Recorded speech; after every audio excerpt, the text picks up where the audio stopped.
একজন অমুসলিম যতই ভালো কাজ করুক, আল্লাহর কাছে কখনোই সে ভালো কাজ গ্রহণযোগ্য হবে না, কারণ সে সাক্ষ্য দেয়নি যে আল্লাহ তাআলা এক ও অদ্বিতীয়।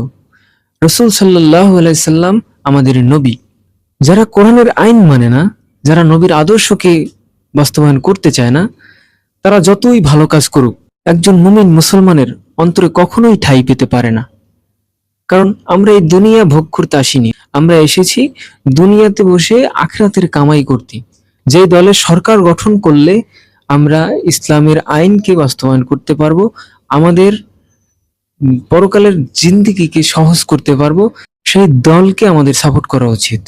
তাই সমস্ত মুসলমান ভাইদেরকে বলছি, ভাই, একবার ঠকি আমরা হুজুরদেরকে সমর্থন করে। আমরা তো বারবার ঠকেছি, অনেক দল তো দেখেছি। আমরা আরেকবার ঠকতে চাই হুজুরদেরকে সাপোর্ট করে। যে কোরআনের আইনকে না মানে তাকে যদি সমর্থন করি, সে যত অন্যায় করবে, সে অন্যায়ের কিছুটা অংশ হলে আমার আমল নামায় আসবে। আর আমি জেনে শুনে কখনোই চাই না নিজের ঘাড়ে পাপের বোঝা নিতে। আমি চাই যে পাপ করেছি, জীবনে যত ভুল করেছি, আল্লাহ তাআলা যেন মাফ করে ভবিষ্যতে নবীপ্রেমী দল যেন ক্ষমতায় আসে, আমরা সেটাই চাই, সব সময় চাই।